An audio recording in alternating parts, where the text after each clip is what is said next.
Political anti-dynasty law, ipaprioridad ng Kamara. Makibalita tayo kay Vic Samintak. Para matigil na ang pamamayagpag ng mga pamilyang humahawak ng iba't ibang elected political position sa gobyerno, na ilan sa mga ito ay nasasangkot sa katiwalian, kaya gagawing prioridad ng Kamara ang pagpapatibay ng anti-political dynasty law. Sinabi ni House Assistant Majority Leader Lanao del Sur Representative Zia Alonto Adjung, Chairman ng House Committee on Suffrage and Electoral Reforms, mayroong 9 na anti-political dynasty bills ang nakabinbin sa Kamara. Ayon kay Adjung, hinihintay ng kanyang komite ang House Leadership version ng anti-political dynasty bill upang i-consolidate ang lahat ng nakahaing panukalang batas para sa anti-political dynasty. So, meron po tayong diyan nakahain, I think, kung mga siyam na versions.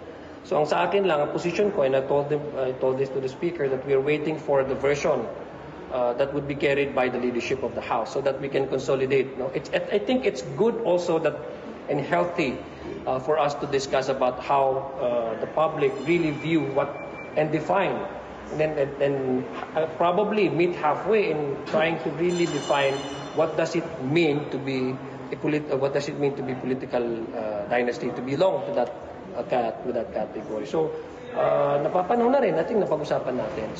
Batay sa Article 2, Section 26 ng 1987 Constitution, ipinagbabawal ang political dynasty sa Pilipinas upang magkaroon ng equal opportunity ang lahat ng mamamayan sa serbisyo publiko. Subalit kailangan pang isang batas na pagtitibayin ng Kongreso. Makalipas ang 28 taon mula ng ratipikahan ng 1987 Constitution, hanggang ngayon ay wala pang napagtitibay na anti-political dynasty law. Vic Samintak para sa Mata ng Agila, matatag, matapang, matapat.